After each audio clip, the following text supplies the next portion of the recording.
when President Obama, when he was giving a speech earlier about addressing the issue, he's talking about tensions likely to go on even further before there are remedies to solve it. Do you agree?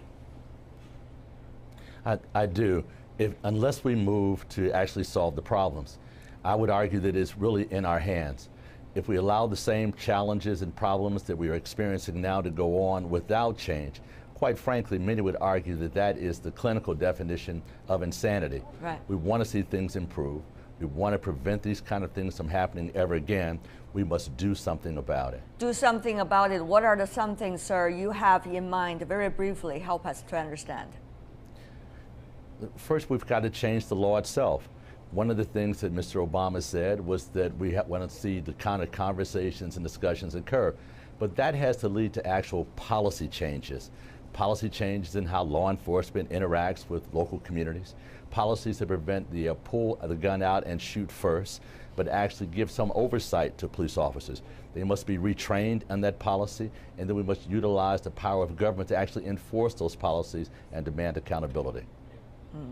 What do you think, Mr. Ruskin? Of course, Mr. Shelton has been talking about advice should be given to the police officers. Coming from a police background, what do you make of it? Well, I agree with Mr. Shelton. I think that dialogue between police and communities are important. Certain cities are well advanced in that process. New York City doesn't have the violence that other cities have. And that's because the police department in New York City has spent the time and the effort not only to train the officers in the sensitivity of the different areas that they patrol, not only black, but Hispanic, Asian, and other minority groups, but have also spent the time in making sure that when people want to protest, they can do so in advancement of their First Amendment rights, and they do so in a peaceful manner. What's amazing to me is in New York City, there was a recent demonstration where police officers were walking along demonstrators who were demonstrating Black Lives Matter in the United States. And what they were doing is the demonstrators were saying, what do we want? Dead cops. When do we want it? Now. And yet the New York City Police Department was not only able to walk with them and basically have them abide by the law, but not have any kind of skirmish or demonstration that was out of hand. Mr. Ruskin, and I think that that's what's important. Okay, Mr. Ruskin, may I just follow up with two different questions, briefly, very. One is it a technical issue or is it a mindset issue when we're talking about the police interactions with the so-called minority inside your country? And secondly, when you talk about New York City, it is a very diversified city to begin with. It is so unique compared to almost all the other cities inside the US. So when you are saying New York is doing so good, is that kind of possibility also could be available elsewhere in your country? Two questions for you. Thank you, sir. Those are very, very good questions. And to answer the first question, I think it's important that New York City be one of the models. There are other great cities in this country where blacks and whites and police get along very, very well. What happens now in the cycle of 24-hour media, you have two shootings, one in Louisiana and then one in Minnesota, which basically are one-sided because the police are doing, and law enforcement and prosecutors are now doing the investigation into those shootings. And a lot of times what originally broadcast is not true. Like in Ferguson, when Michael Brown was shot by the officer, the true story was not told until after the full investigation, the autopsy. Yeah, but my question, sir, to you is it a technical issue or is it a mindset issue of the police when it comes to its interactions with the demonstrators and when it comes to interaction with the local community? Very briefly from you. I think it's both. Okay. Very briefly, I think it's both, and I think that certain police departments in this country have to spend more time in getting to know the community that they're policing. All right, there we go. Let's go to you, Mr. Dunham. Yes, blame the media. Everybody does that when there's a crisis. We also heard that from Mr. Ruskin. He's smiling at the moment also. But let me ask you about this. What do you make of these tensions? You witnessed that when you were a very young reporter, right. Back a few decades ago. And there are now also arguments going on.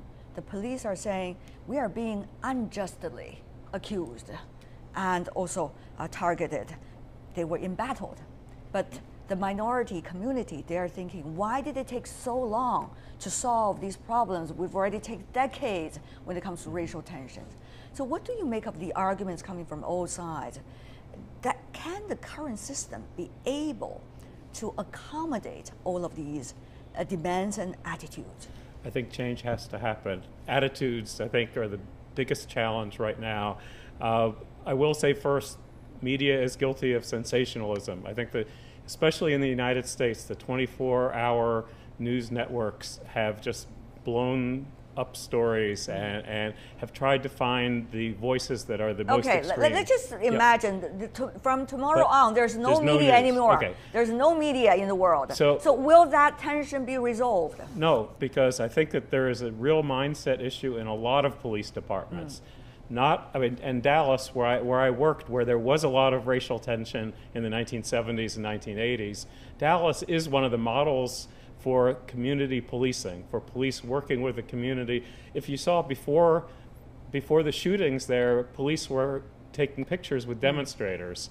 The problem is Baton Rouge, where there were demonstrations and arrests in Louisiana, their police department looked like a military unit out, and the enemy was the community. I think you really have to have retraining.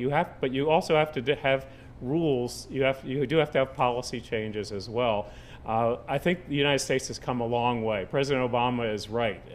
It's not the 1960s, but there still are racists like the 1960s, and there still are police departments that target minorities. I mean, there was a senator from South Carolina who today in the United States was talking about how he's been stopped 7 times, an African-American senator, conservative Republican senator, and he talked about how humiliating it was as the senator for the state of South Carolina to have white police officers stopping him for traffic stops. There has to be an attitude change in the country, and there has to be a dialogue. I think if there's not a discussion, these issues will simmer. Well, Mr. Sheldon, help me, because I have a very short memory of the United States, but you do have much longer. So didn't you have those conversations already?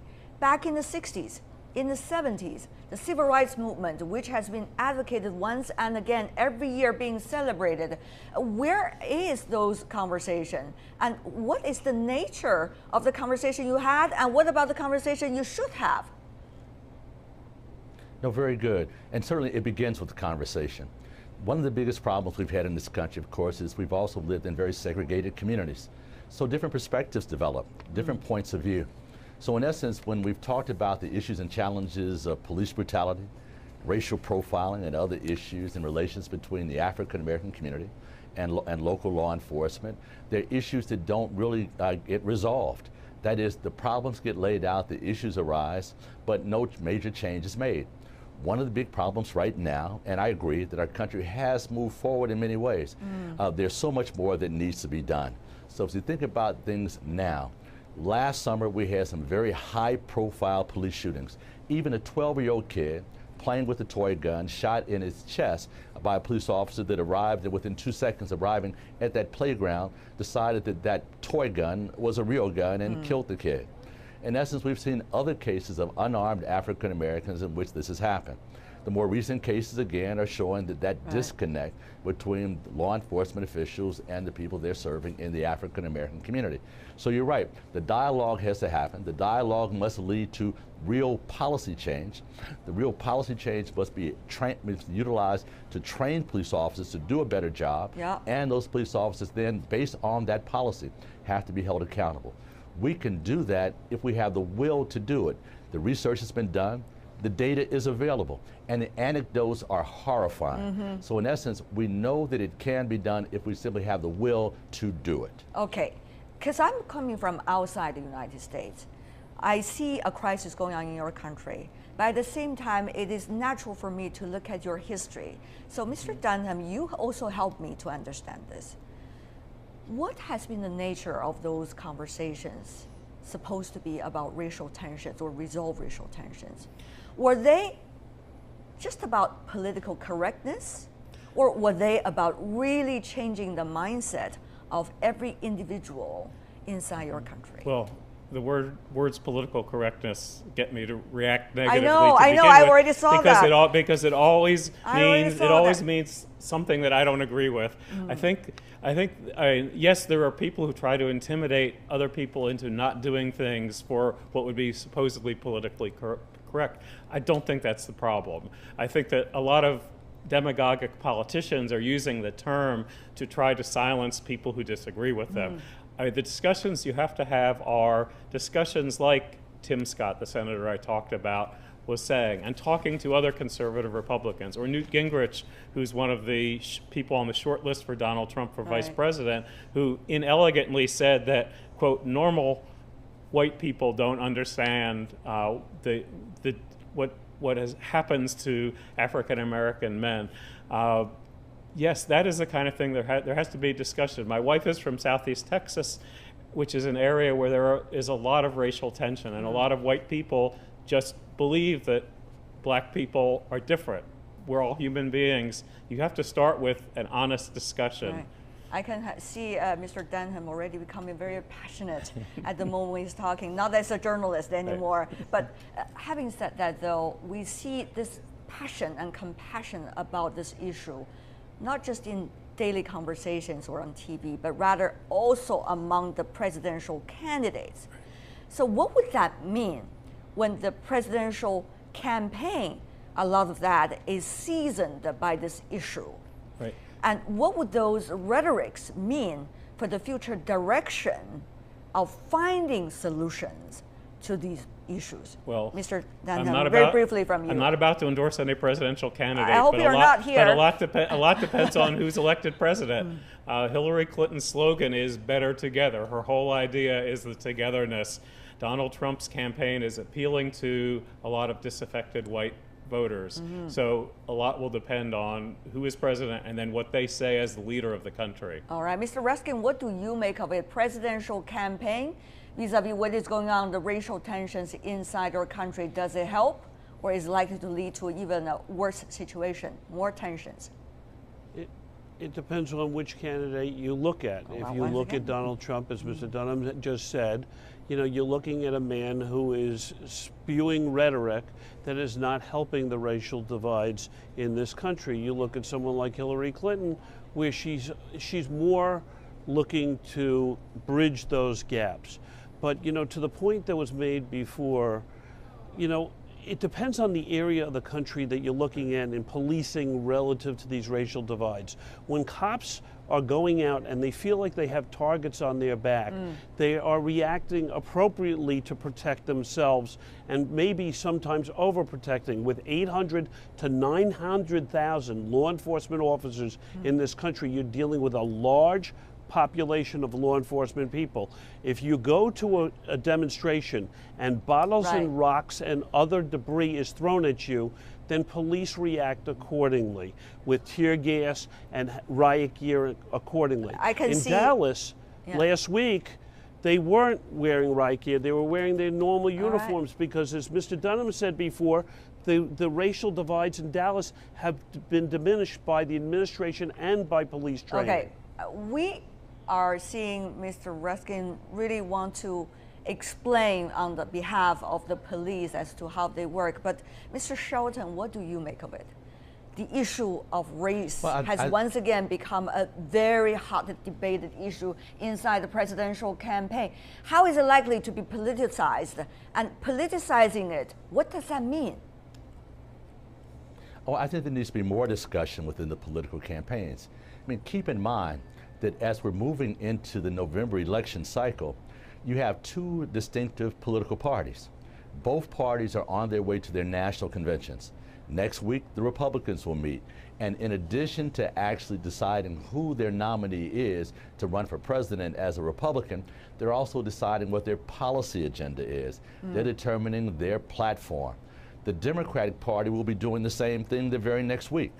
We've been following both political parties to see how they're addressing these issues in their policy agenda, that is, their platforms. And what we're seeing is that the Democratic Party is very specific about the issues it wants to address. I think even Hillary Clinton has said that we have got to address the issue of having data-driven policing. Right. We've got to do the research, we've got to craft the policies and move it forward. We are hoping to see the same thing happen from the Republican Party as well. Okay. NAACP is nonpartisan. We're just looking at agendas. But it can indeed be done. But it's going to require changing those positions. I see. We're also going to have to begin looking at the police departments as government agencies. That's what they are. Okay, Government we're agencies having a have big regulations list. that oversee it. Yeah, we are having a big list to do, but at this moment we're wrapping up our show. Sure. But before we go, we want to share some numbers with you. Some have drawn the parallels, as both of you mentioned, between 1916 and 1968. Obama says the U.S. isn't as radically divided as it was during the strife and riots that racked the country in the 1960s. Let's take a look at these numbers. A New York Times CBS News poll released Wednesday found that 70% of Americans say race relations are generally bad and lowest since 1992, and there's growing pessimism. Only 9% of Americans believe race relations are getting better, while 59% think they are getting worse. Of course, there is a margin difference when it comes to every poll. Having said that, though, before we go, what is the solution? I think the solution is honest discussion. Mr. Shelton said it very well, too. The other side of it, we have to have an honest discussion about the risks that the police face as well. But we have to have honest discussions of communities of color and police.